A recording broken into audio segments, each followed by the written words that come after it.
ओम श्री परमात्मने नमः। ओम सरस्वती नमः। गोलोक खंड तीसरा अध्याय।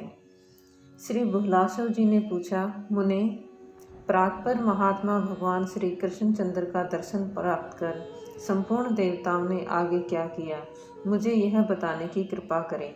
श्री नारद जी कहते हैं, राजन, उस समय सबके देखते देखते अष्टभुजाधारी वैकुंठाधिपति भगवान श्री हरि उठे और साक्षात भगवान श्री कृष्ण के श्री विग्रह में लीन हो गए। उसी समय कोटि सूर्यों के समान तेजस्वी प्रचंड पराक्रमी पूर्ण स्वरूप भगवान नरसिंह जी पधारे और भगवान श्री कृष्ण के तेज में वे भी समा गए। इसके बाद सहस्र भुजाओं से सुशोभित श्वेत द्वीप के स्वामी विराट पुरुष, जिनके शुभ्र रथ में सफेद रंग के लाख घोड़े जुटे हुए थे, उस रथ पर आरूढ़ होकर वहां आए। उनके साथ लक्ष्मी, श्री लक्ष्मी जी भी थी। वे अनेक प्रकार के अपने आयुधों से संपन्न थे। पार्षदगण चारों ओर से उनकी सेवा में उपस्थित थे। वे भगवान भी उसी समय श्री कृष्ण के श्री विग्रह में सहसा प्रविष्ट हो गए। फिर वे पूर्ण स्वरूप कमल लोचन भगवान श्री राम स्वयं वहां आए। उनके हाथ में धनुष और बाण थे तथा साथ में श्री सीता जी और भरत आदि तीनों भाई भी थे। उनका दिव्य रथ 10 करोड़ सूर्य के समान प्रकाशमान था। उस पर निरंतर चंवर डुलाए जा रहे थे। असंख्य वानर यूथपति उनकी रक्षा के कार्य में संलग्न थे। उस रथ के 1,00,000 चक्कों से मेघों की सी गर्जना के समान गंभीर ध्वनि निकल रही थी। उस पर लाख ध्वजाएं फहरा रही थी। उस रथ में लाख घोड़े जुते हुए थे। वह रथ स्वर्ण में था। उसी पर बैठकर भगवान श्री राम वहां पधारे थे। वे भी श्री कृष्णचंद्र के दिव्य विग्रह में लीन हो गए थे। फिर उसी समय साक्षात यज्ञ नारायण श्री हरि वहां पधारे, जो प्रलय काल की जाज्वल्यमान अग्नि शिखा के समान उद्भासित हो रहे थे। देवेश्वर यज्ञ अपनी धर्मपत्नी दक्षिणा के साथ ज्योतिर्मय रथ पर बैठे दिखाई देते थे। वे भी उसी समय श्याम विग्रह भगवान श्री कृष्णचंद्र में लीन हो गए। तत्पश्चात साक्षात भगवान नर नारायण वहां पधारे। उनके शरीर की कांति मेघ के समान श्याम थी। उनकी 4 भुजाएं थी, नेत्र विशाल थे और वे मुनि के वेश में थे। उनके सिर का जटाजूट कौंती हुई करोड़ों बिजलियों के समान दीप्तिमान था।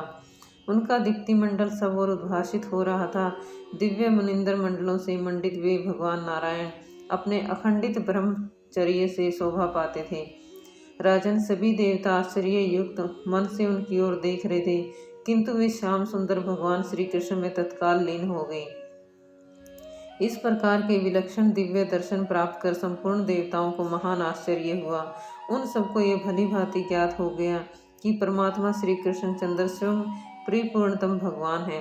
तब वे उन परम प्रभु की स्तुति करने लगे।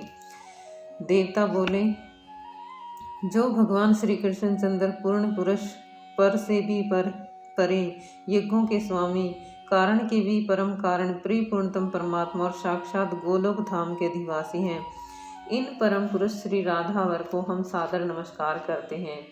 योगेश्वर लोग कहते हैं कि आप परम तेज पुंज हैं। शुद्ध अंतःकरण वाले भक्तजन ऐसा मानते हैं। आप लीला विग्रह धारण करने वाले अवतारी पुरुष हैं, परंतु हम लोगों ने आज आपके जिस स्वरूप को जाना है वह अद्वैत है, सबसे अभिन्न एक अद्वितीय है। अतः आप महत्तम तत्वों एवं महात्माओं के भी अधिपति हैं। आप पर ब्रह्म परमेश्वर को हमारा नमस्कार है। कितने विद्वानों ने व्यंजना, लक्षणा और स्फोट द्वारा आपको जानना चाहा, किंतु फिर भी वे आपको पहचान न सके, क्योंकि आप निर्दिष्ट भाव से रहित हैं। अतः माया से निर्लेप आप निर्गुण ब्रह्म की हम शरण ग्रहण करते हैं।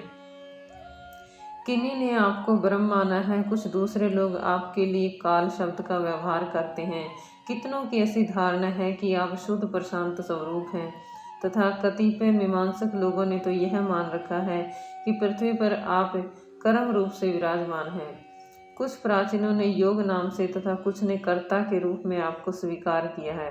इस प्रकार सबकी परस्पर विभिन्न ही उक्तियां हैं। अतः कोई भी आपको वस्तुतः नहीं जान सका।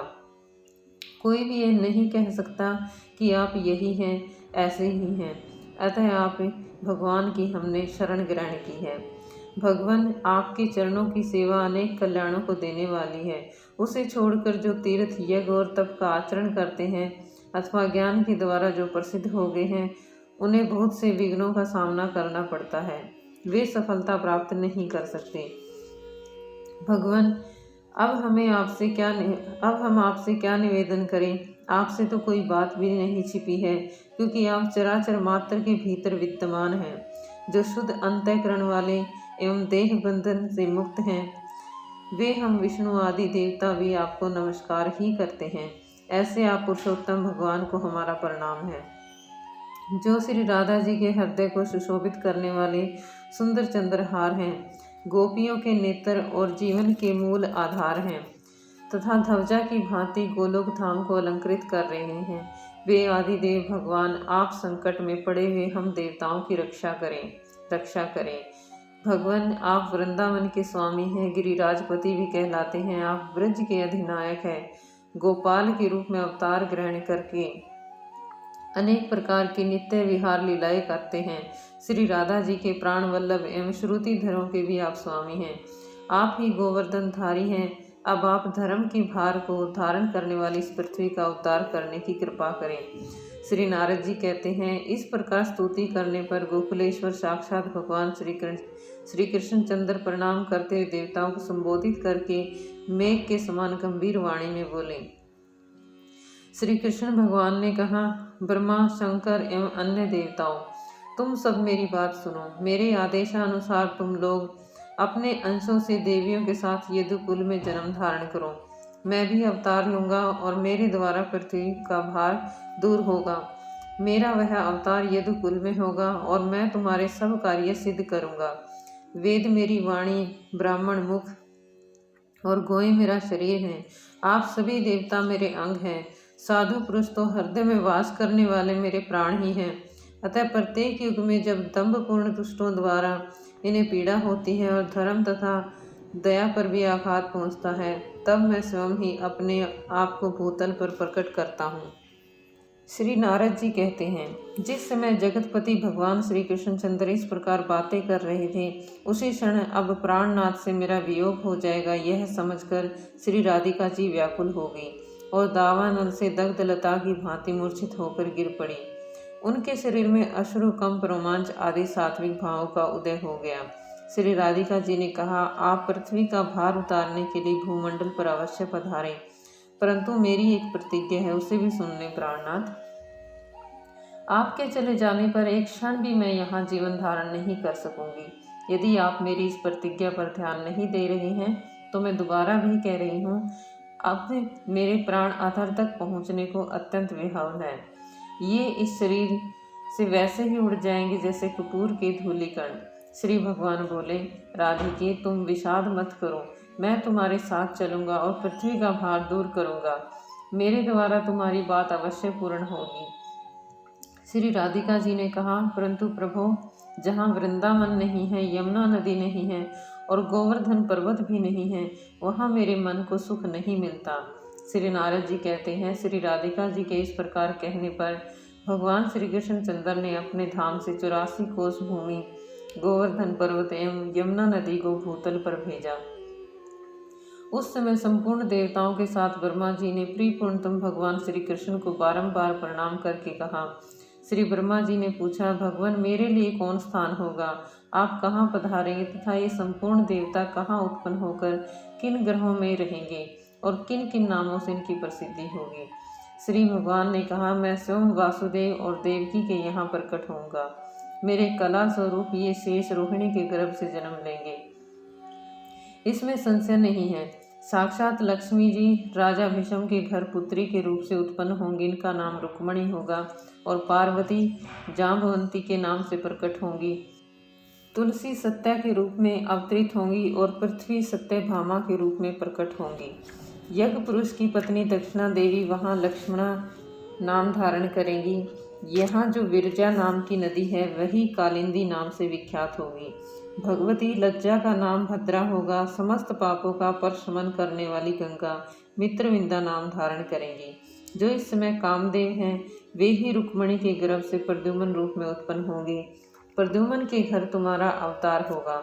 उस समय तुम्हें अनिरुद्ध कहा जाएगा, इसमें कुछ भी संदेह नहीं है।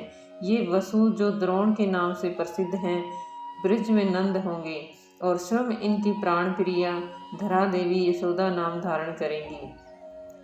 सुचंद्र वर्ष भानु बनेंगे तथा इनकी सहधर्मणी कलावती धरा धाम पर कीर्ति के नाम से प्रसिद्ध होंगी।